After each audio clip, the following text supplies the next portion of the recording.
Buenos días, doctor y compañeros. Mi nombre es Alejandro Cruz y les voy a hablar de la síntesis de ADH en los núcleos supraópticos y paraventriculares del hipotálamo y la liberación de ADH por el lóbulo posterior de la hipófisis. En la figura presentada se muestra la neuroanatomía del hipotálamo y de la hipófisis, donde se sintetiza y libera ADH. El hipotálamo contiene dos tipos de neuronas magnocelulares, es decir, grandes, que sintetizan ADH en los núcleos supraópticos y paraventriculares del hipotálamo, alrededor de las 5/6 partes en los núcleos supraópticos y una sexta parte en los núcleos paraventriculares. Ambos núcleos tienen extensiones axónicas hacia el lóbulo posterior de la hipófisis. Una vez sintetizada la ADH, los axones de las neuronas transportan hasta sus extremos, los cuales terminarán en el lóbulo posterior de la hipófisis. Cuando se estimulan los núcleos supraópticos y paraventriculares, aumentando la osmolaridad y o con otros factores, los impulsos nerviosos llegan hasta estas terminaciones nerviosas, lo que cambia la permeabilidad de sus membranas y aumenta la entrada de calcio. Eh, por esta razón, la ADH almacenada en los gránulos secretores de las terminaciones nerviosas se libera en respuesta a la mayor entrada de calcio. La ADH liberada es transportada a los capilares sanguíneos del lóbulo posterior de la hipófisis y a la circulación sistémica como tal. La secreción de ADH en respuesta al estímulo osmótico es rápida, de modo que la concentración plasmática de ADH puede aumentar varias veces en los siguientes minutos, lo que proporciona un medio rápido de alterar la secreción del agua. Una zona neuronal secundaria importante para controlar la osmoralidad y la secreción de ADH se localiza a lo largo de la región anterioventral del tercer ventrículo o región AB3B. En la parte más alta de esta región hay una estructura llamada órgano subfornical y en la parte inferior otra estructura llamada órgano vasculoso de la lámina terminal. De De igual manera, entre estos dos órganos está el núcleo preóptico mediano, que contiene múltiples conexiones nerviosas con los dos órganos, así como con los núcleos supraópticos y los centros de control de la presión arterial que hay en el bulbo raquídeo del encéfalo.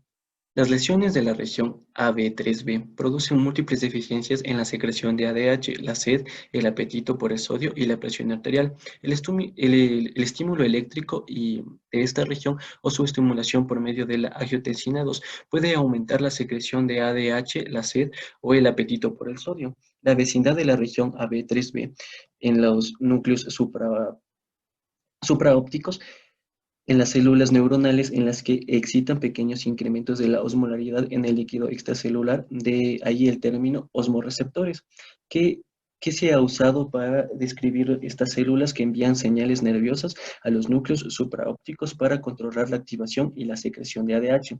También es probable que se induzca la sed en respuesta al aumento de la osmolaridad del líquido extracelular. El órgano subfornical, por su parte, y el órgano vasculoso de la lámina terminal tienen un riego vascular que carece de la barrera hematocefálica, que impide la difusión de la mayoría de los iones desde la sangre hacia el tejido cefálico.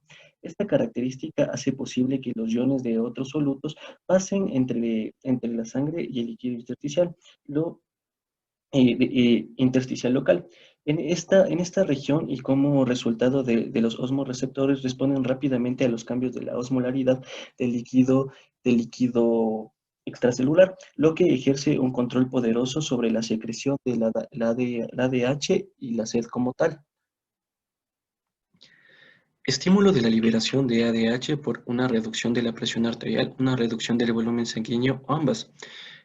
Tenemos reflejo de vasoreceptores arteriales y reflejo cardiopulmonares. Estas vías reflejas se originan en la región de presión alta que circulan por ejemplo, en el callado aórtico y en el seno carotidio, y en regiones de presión baja, especialmente en las aurículas del corazón.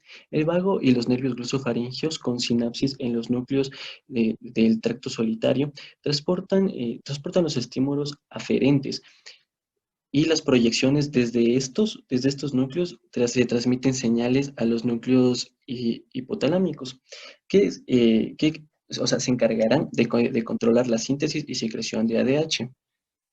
De este modo, además, aumento de la osmolaridad, otros dos estímulos podrán presentar este incremento de secreción de ADH.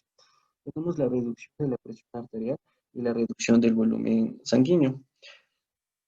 Cuando la presión arterial del volumen sanguíneo se reduce, como por ejemplo en una hemorragia, como podemos ver, el aumento de la secreción de ADH aumentará la absorción de líquido de los riñones, lo cual ayudará a normalizar la presión arterial y el volumen sanguíneo.